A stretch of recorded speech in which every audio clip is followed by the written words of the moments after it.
What's up, Trekkies? Hi. So I realize that, this is not a blog that people are looking forward to. I was hoping for gameplay stuff, but I haven't logged in a while. Anyways, so yeah. Today there are 2 more blog posts, one of which I'm like hyper interested in because it's been a long time. And I'm like, finally, but that's just how the cookie crumbles, I guess is what. Anyways, so we're going to talk about the Command Bridge Officer abilities. I'm just going to go over a few of them that they highlight, especially the ones that sound really cool, like, I need more power, let's start killing my crew. Heyo! And then Science Deflector, Secondary Deflector, which is like, finally, talk about, about long-term promises, because it hasn't been released, but maybe I should like log in and, check something out. Oh god. I forgot my password there for a second. There was something that was, downloaded last Thursday, but it was like one fix, and it was mostly like Telexian clothing clipping. The anniversary event is technically right now. Right? Yeah, it was Saturday. Yeah. Because when you're over in Europe, you place the date as date, month, year, rather than month, day, year. So the game released on 17th of January, so it was 1701. Haha, if you didn't know that, that's why. A lot of people don't actually know that's why the game released on that day, because most of people are Americans and they write it 0117. Let's get on to the Bridge Officer abilities, because that affects more people that are watching this than Secondary Deflector Dish. What do we got going on here? Training Command Officer, Bridge Officer ability. The training revamp, which we covered last week. Once granted, the Command Officer Specialization training manuals for Rank 1 and Rank 2 command abilities will be available for purchase for any Bridge Officer training from any Bridge Officer training store. Rank 3 abilities can be unlocked by advancing the Command Officer Captain Specialization tree and then created using the Officer Training R&D School. Sounds like we're adding a whole level of complexity here, but it's probably not going to be too terribly complex, as this is still effectively a free game. And they don't want to make it too complex or they start turning people away. So some of the ground abilities.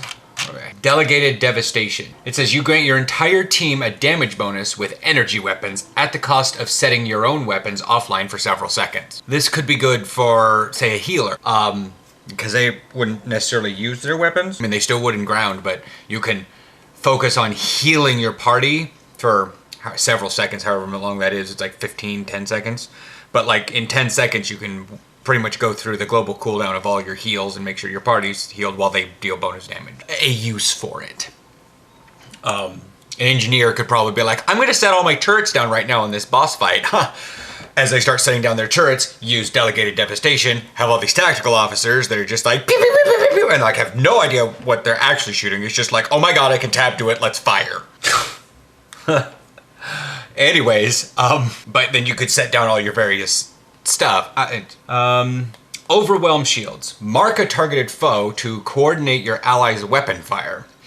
All energy weapon attacks made against this foe will drain additional shields and restore a small amount of shields to the ally that fired upon them. That could be pretty cool, especially against boss. Now these are ground abilities here. Could be useful.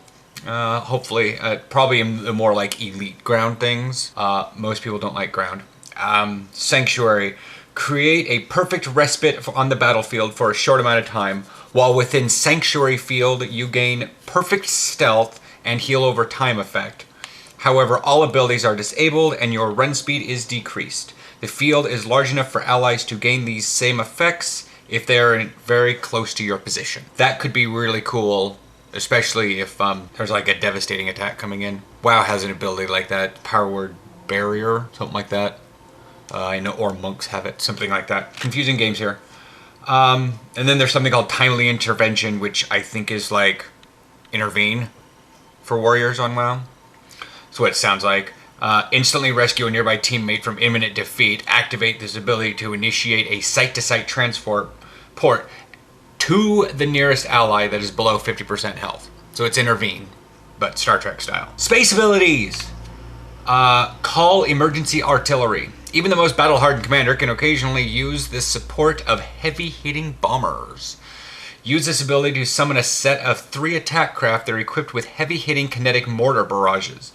These ships will warp into your current location, follow a trajectory toward the targeted foe, deal periodic kinetic damage to any foe along that path before warping out again. Good on gates. I mean, technically it would work on any boss, but sounds like you want a pretty stationary enemy. Let's see, then there's overwhelming emitters. Same thing, but for space. You drain a little bit of shields. Again, probably not good for gates. Gates have no shields.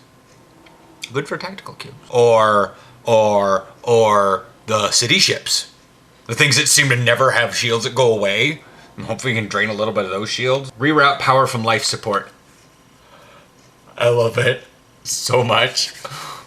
While active, all 4 ship subsystems will gradually gain power, additional current power. And you will be immune to all effects that would knock subsystems offline. Awesome, right? However, your crew will gradually become disabled, and the cooldown of all abilities will suffer greater and greater penalties the longer this ability remains active. It can be turned off at will, only for use in the most dire of circumstances. Anyways, then there's one called Suppression Barrage, which is enhance your weapons to pass a debilitating effect on any foe you fire upon. Enemies that are suppressed will have their movement and damage reduced, while also becoming incapable of targeting any torpedoes, mines, and fighters that are allied with the user of Suppression Barrage. Good for a carrier. Good for a carrier, because that means that none of your fighters can be shot at. Not so good for like the kitty carrier, because they're like really hard to shoot the fighters anyways, because they have mask energy signature. But yeah, so we're moving on. These all go from all the way from ensign to commander, and the link below has the stuff on this. What's this? Reroute power to from life support. Starts at ensign. You really want newbies screwing around with this? Someone's gonna kill themselves accidentally. Suppression barrage starts at lieutenant commander. So there's specialized abilities and not specialized abilities. You have to look at all of these below. Like all of the things that were listed above are the bridge officer abilities.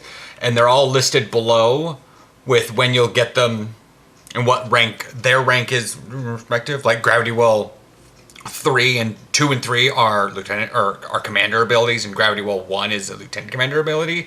That whole long list of stuff is listed right here. Now let's move on to my section. Secondary deflectors.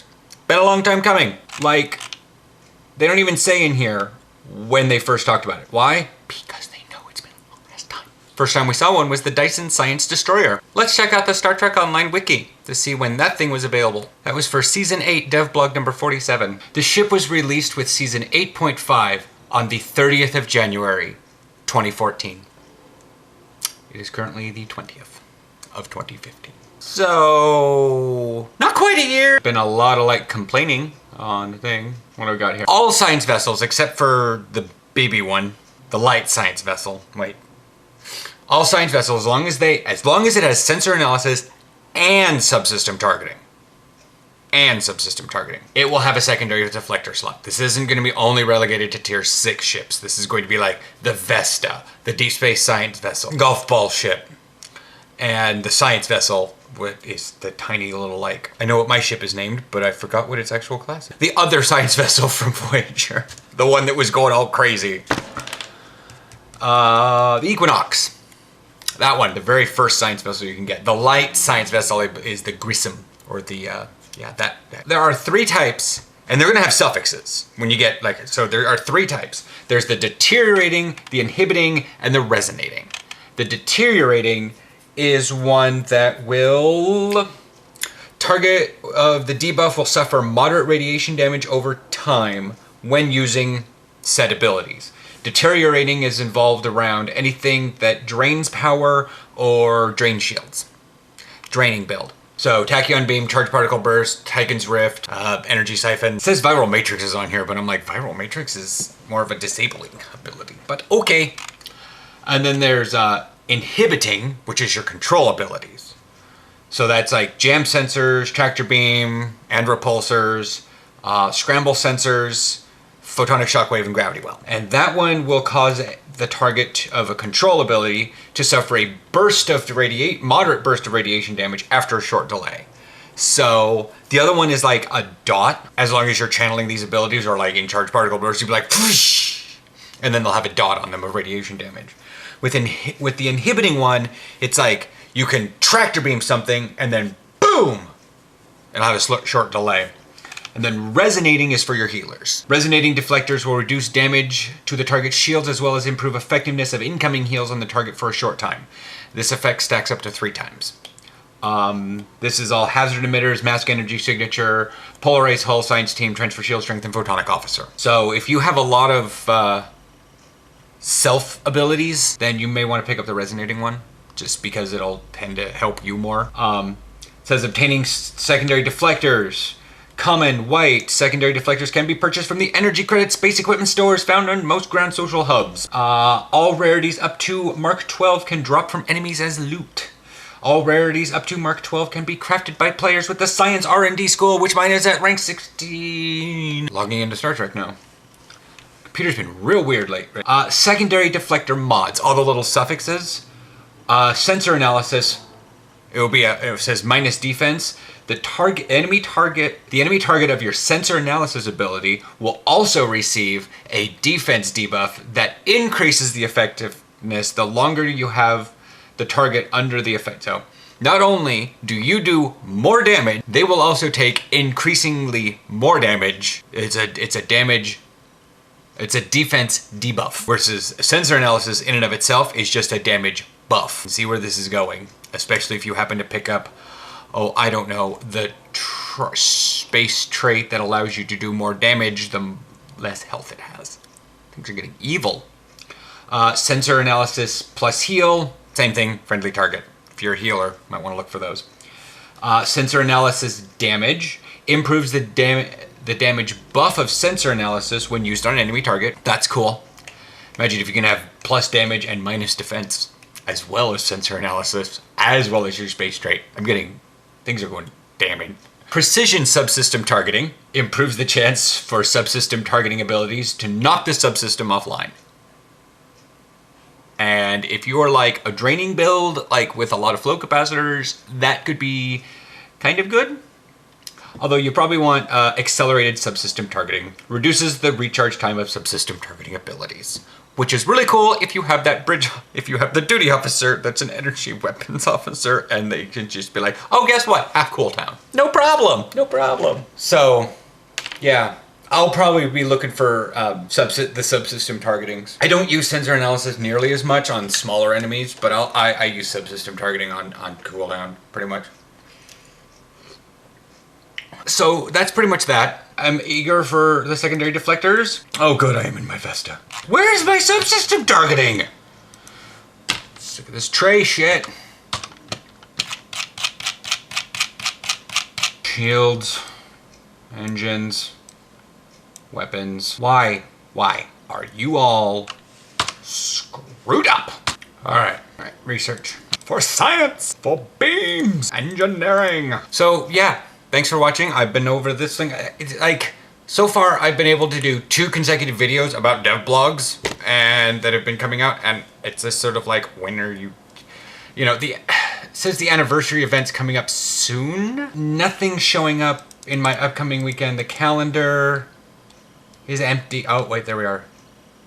The bonus experience already just ended. Okay, well, apparently the anniversary event's coming up soon. I haven't been playing much, also because I can't do anything in game because I promised Aaron that I wouldn't get to max level without him, and he hasn't been interested in playing, and I feel bad for breaking my promise or even trying to bring it up to him.